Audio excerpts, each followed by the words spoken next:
ये न्याय नहीं हुआ तो हम जो आंदोलन की ताकत पे इनको घुटने के बल ले आएंगे। में मिला दो तो अराजकता बढ़ेगी। लेकिन मिट्टी में मिला दो वाले की बात जो कर रहे हो तो अपराधियों को कह रहे हैं ना। लड़ रहे हैं तो हम पूर्वांचल एक्सप्रेस वे के बगल में जब ये औद्योगिक गलियारा बनाने के लिए आए तब हम लोग इनके खिलाफ लड़े। न उस समय धर्मेंद्र दिखाई दिए न निरहू दिखाई दिए। इस समय ललित आम जनता इस और करेंगे कि सिर्फ जेल भेज देने से क्या उनकी जान आ जाएगी?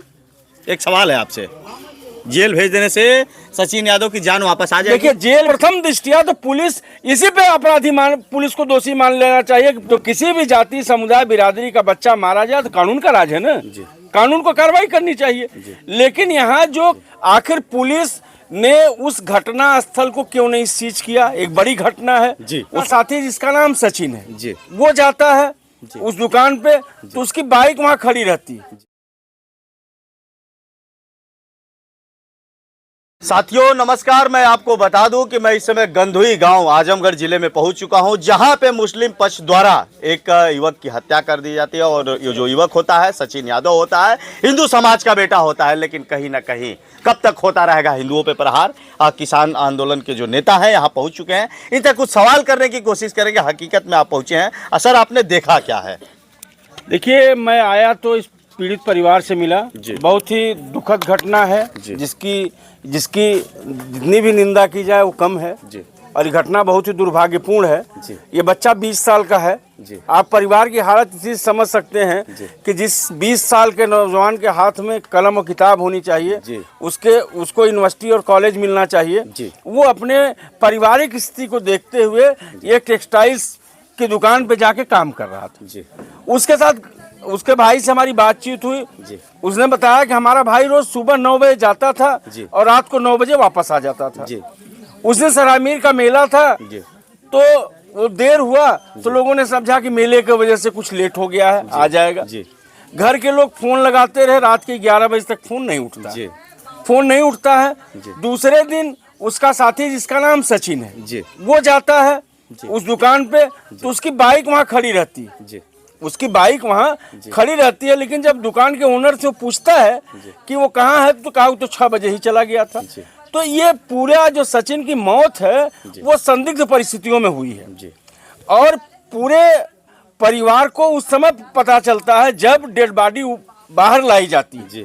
अगर ये लोग कह रहे हैं कि बच्चे ने आत्महत्या कर ली, हैंगिंग हो गई, उसने फांसी लगा लिया, तो क्या पुलिस प्रशासन और जिला प्रशासन के लोगों की जिम्मेदारी नहीं बनती थी कि परिजनों को बुला के विश्वास में लिया जाता, उनको दिखाया जाता कि ये चीज हो गया? लेकिन उसकी लाश बाहर ला करके परिवारी जनों को बताया गया। दूसरा सवाल ये है कि पुलिस का पूरा रोल जो है वो संदिग्ध है। पुलिस वहां पहले पहुंचती है, आखिर पुलिस ने उस घटना स्थल को क्यों नहीं सीज किया? एक बड़ी घटना है, उसको सीज करना चाहिए था। एक जांच एजेंसी वहां जांच करती ठीक से। लेकिन यहाँ तक परिवार का आरोप है कि इन्होंने जो तहरीर दिया उसको बदलवा दिया गया। तहरीर बदलवा ही नहीं दिया गया, तहरीर फड़वा दिया गया। ऐसी जानकारी मिली है जी। तहरीर बदलवा दिया गया, तहरीर फाड़ दी गई। आखिर कौन सा दबाव है, कौन सा राजनीतिक प्रेशर है, कौन सा ऐसा दबाव है जिसके कारण वो तहरीर बदली गई?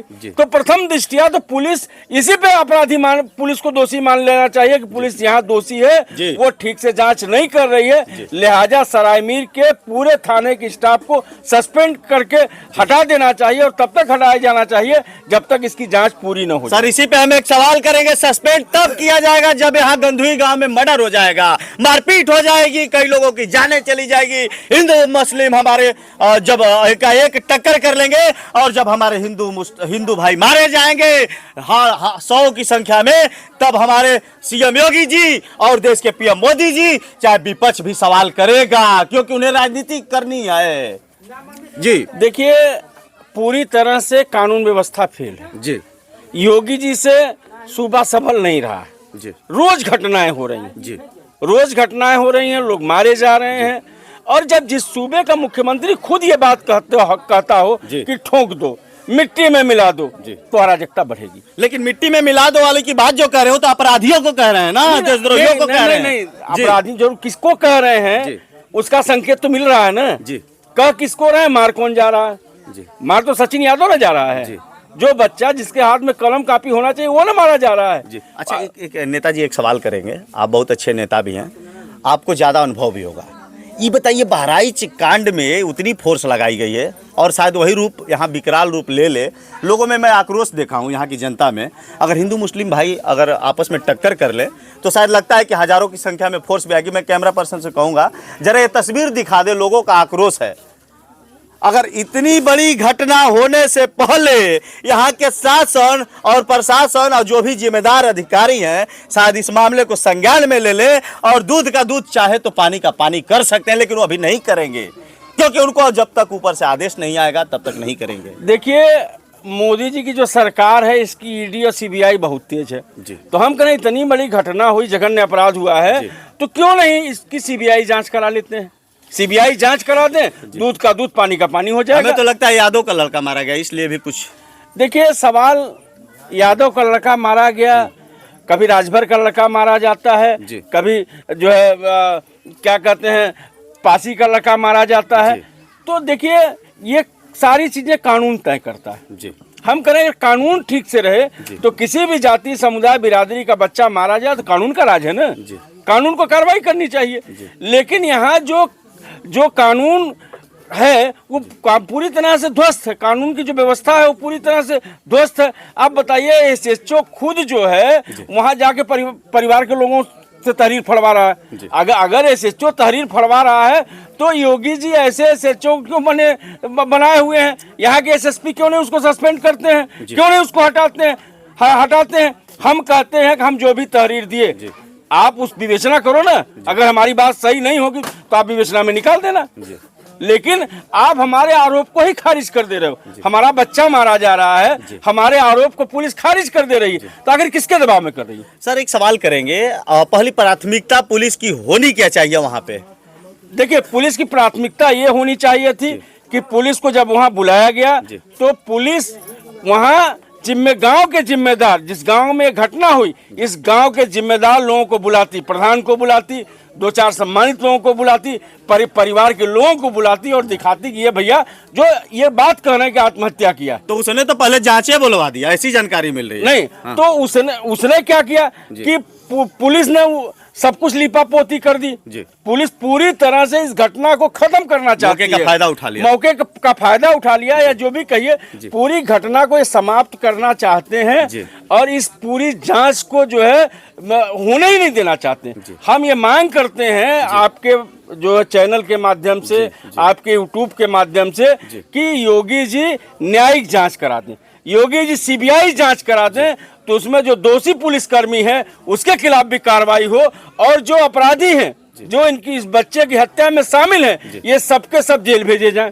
आखिर पुलिस ने अभी तक क्यों नहीं किसी को जेल भेजा, क्यों नहीं किसी को अरेस्ट किया, क्यों नहीं उसकी दुकान को सीज किया? तमाम साक्ष्य वहां से खत्म किए जाएंगे, इसके लिए कौन जिम्मेदार होगा? एक सवाल और करेंगे कि सिर्फ जेल भेज देने से क्या उनकी जान आ जाएगी? एक सवाल है आपसे, जेल भेज देने से सचिन यादव की जान वापस आ जाएगी? देखिए, जेल भेजने से किसी की जान नहीं आती, लेकिन वो अगर जेल भेजे जाएंगे तो जांच प्रभावित नहीं कर पाएंगे। जो जांच होनी है, जो अपने पैसे की ताकत पे वो जांच को प्रभावित कर रहे हैं, वो जांच को प्रभावित नहीं कर पाएंगे, इसलिए उनको जेल भेजना जरूरी है।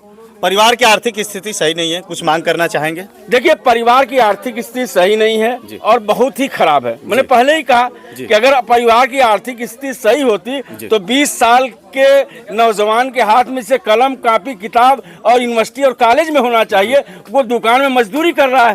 तो इस सूबे की सरकार को चाहिए कि हम तो कह रहे हैं कि इसको 50 लाख रुपया इस परिवार को मुआवजा दें। उसका छोटा भाई हो, पर योगी जी रोज नौकरी बांट रहे हैं, उसको भी नौकरी दें, उसको नौकरी दें। 50 लाख। बहुत अच्छी बात कही नेताजी। पूर्व में सांसद हैं दिनेश लाल निरहू जी, अपने समाज के लिए हमेशा आप आगे बढ़ चढ़कर हिस्सा लेते हैं, लेकिन यहाँ पे क्यों नहीं आ रहे हैं? वजह क्या है? धर्मेंद्र यादव जी यहाँ से वर्तमान में सांसद हैं। देखिए, धर्मेंद्र यादव तो भी यहीं घूम रहे थे इसी इलाके में, अंबारी में सेल्फी खिंचवा रहे थे, लेकिन सरायमीर से 5 किलोमीटर की दूरी नहीं आए। ये जवाब तो धर्मेंद्र यादव को देना चाहिए ना। भाई यही सेल्फी खिंचवा रहे थे। जिस दिनेश यादव की बात आप कर रहे हैं, जब हमारा किसान आंदोलन चल रहा था तो उस समय आदमी बयान दे रहा था कि आजमगढ़ के लोग मनबड़ हैं, इनको सीधे ऊपर भेज दो, इनको जेल भेज दो, इनका घुटना पंचर कर दो। तो इस तरह के सांसद की, भाई वो तो अभद्र व्यक्ति है। निरहू जैसे लोग समाज के आइकॉन थोड़ा हो सकते हैं। निरहू जैसे लोग जो समाज में केवल अराजक कार्रवाइयों के लिए जाने जाते हैं, कोई रचनात्मक काम के लिए, जो निरहू जी यहाँ एमपी रहे, कोई बता दें कोई रचनात्मक किसानों का आंदोलन था तो कहते थे कि पार्टी वाले आंदोलन चला रहे हैं, पार्टी के लोग काम कर रहे हैं। हम लोग तो किसी पार्टी के नहीं थे, हम लोग तो किसान संगठन के थे। और आज भी हम जो है कोई भी जाति धर्म मजहब हो, हम लोग सबके लिए आवाज उठाते हैं। अभी सड़कों का सवाल है निजामाबाद के, आपने देखा होगा लगातार हम उस पर कैंपेन कर रहे हैं, लड़ रहे हैं। NHI का सवाल है, शाहगंज के बगल में वो जमीनें छीनी जा रही हैं, वहाँ हम लोग लगातार लड़ रहे हैं।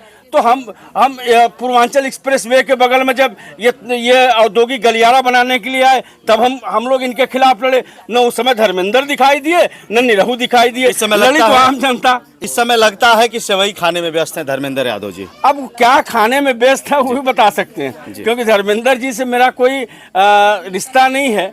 वो जब यूनिवर्सिटी में थे तब से मैं हालांकि उनको जानता हूँ।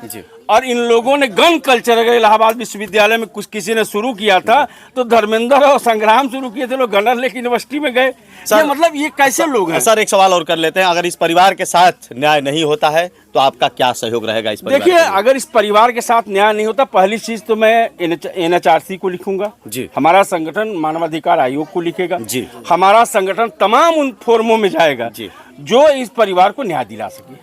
हम लोग जो है CBI के लिए भी, जांच के लिए मुख्यमंत्री को पत्र लिखेंगे कि मुख्यमंत्री जी इसकी जांच कराएं। अगर ये नहीं कराते हैं तो हमारा जो तरीका है, हम आंदोलन के लोग हैं, हम लोग लड़ने वाले लोग हैं। हम जो है गांधी और अंबेडकर के रास्ते पे चल करके, भगत सिंह के रास्ते पे चल करके हम लोगों ने आंदोलन किया है। और हम जानते हैं कि देश में जनता की ताकत से बड़ी किसी की ताकत नहीं होती है, किसी नेता की ताकत नहीं होती, किसी नौकरशाह की ताकत नहीं होती है, किसी अधिकारी की ताकत नहीं होती। जनता की ताकत सबसे बड़ी ताकत है।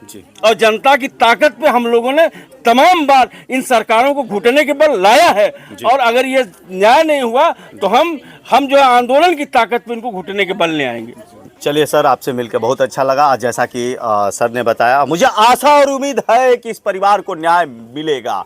सबसे बड़ी जनता ही मालिक होती है इस देश की, जब चाहेगी तब सरकार को घुटने के बल पे ला सकती है, चलने के लिए मजबूर कर सकती है। जब जब जनता पे समस्याएं आई हैं तब तब जनता एक हुई है और सरकार को गिराने की भी कोशिश की है। बहुत बहुत शुभकामनाएं, लेते हैं विराम, मिलेंगे नेक्स्ट वीडियो में। फिलहाल इतना ही, धन्यवाद।